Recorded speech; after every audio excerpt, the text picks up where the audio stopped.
কোনো চৰ্তৰ বিনিময়ত তেজপুৰ আৰু বৰছলা বিজেপিক এৰি নিদিয়ে অসম গণ পৰিষদে। নিৰ্বাচনৰ দিন চমুচাপি অহাৰ সময়ত এই ঘোষণা একাংশ অগপ নেতাৰ। 2026ৰ নিৰ্বাচনত কোনো কাৰণতে তেজপুৰ সমষ্টি বিজেপিক এৰি নিদিয়ে বুলি স্পষ্ট ঘোষণা কৰিছে অগপ বিধায়ক পৃথ্বীৰাজ ৰাভাই। বৰ্তমান যিসকল বিধায়ক আছে তেওঁলোকে পুনৰ টিকট লাভ কৰিব বুলিও তাৎপৰ্যপূৰ্ণ মন্তব্য কৰে বিধায়কগৰাকীয়ে। আনহাতে অনুৰূপ দাবী উত্থাপন হৈছে বৰছলা সমষ্টিক লৈও। বিগত 10 বছৰ মিত্ৰতাৰ ধৰ্ম পালন কৰি বৰছলা সমষ্টিত বিজেপিক এৰি দিয়া হৈছিল যদিও এবাৰ সমষ্টি দাবী কৰিছে অগপই। দলটোৰ নেতা অপূৰ্ব কুমাৰ ভট্টাচাৰ্যই বৰছলা সমষ্টিত এবাৰ অগপই প্ৰতিদ্বন্দ্বিতা কৰিব বুলি স্পষ্ট মত প্ৰকাশ কৰিছে। আজি আমাৰ এখন সাংগঠনিক সভা, এই সভাৰ উদ্দেশ্যই আছিল যে আমাৰ যি 26ত নিৰ্বাচন হ'ব, এই 26ত নিৰ্বাচনত আমাক বৰছলা সমষ্টিটো অসম গণ পৰিষদৰ প্ৰাৰ্থীক লাগিব। ইতিমধ্যে আমি কুচকাৱাজ আৰম্ভ বহুত দিনৰ পৰাই কৰি আছোঁ, আজিও কৰিছোঁ, আগলৈও কৰিম আৰু আমাক লাগিব।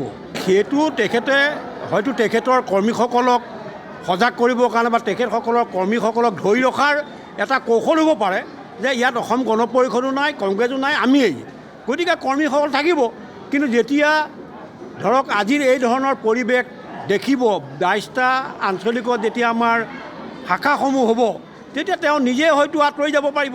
আমাৰ ভাৰতীয় জনতা পাৰ্টীৰ লগত আমি এলায়েন্সত আছোঁ, ইয়াত আমি সংগঠন কৰি আছোঁ বা তেওঁ আমাক নেতৃত্ব দি আছে। তাৰপাছত যদি তেখেতে কয় যে অসম গণ পৰিষদৰ ইয়াত কোনো ভেটি নাই, তেতিয়াহ'লে মই ক'ব বিচাৰোঁ যে তেখেতে এইটো ভুল কথা কৈছে। ইতিমধ্যে NDA পৰিচিত হৈ আমি নিৰ্বাচনত প্ৰতিদ্বন্দ্বিতা কৰা NDAৰ শক্তিশালী অংশীদাৰ অসম গণ পৰিষদ দল।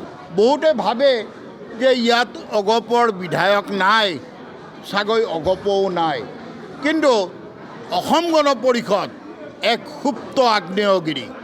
কাৰণ অসমত আঞ্চলিকতাবাদী ধাৰা সৃষ্টি কৰাই নহয়, জাতীয়তাবাদৰ মন্ত্ৰেৰে ৰাজ্যখনৰ বিভিন্ন জাতি জনগোষ্ঠী ভাষা ভাষী সম্প্ৰদায় নিৰ্বিশেষে সকলোকে একত্ৰিত কৰি ধৰি ৰখা অসম গণ পৰিষদ এতিয়াও অসমৰ সমাজ জীৱনত এক শক্তি হিচাপে আমি পৰিগণিত হৈ আছোঁ।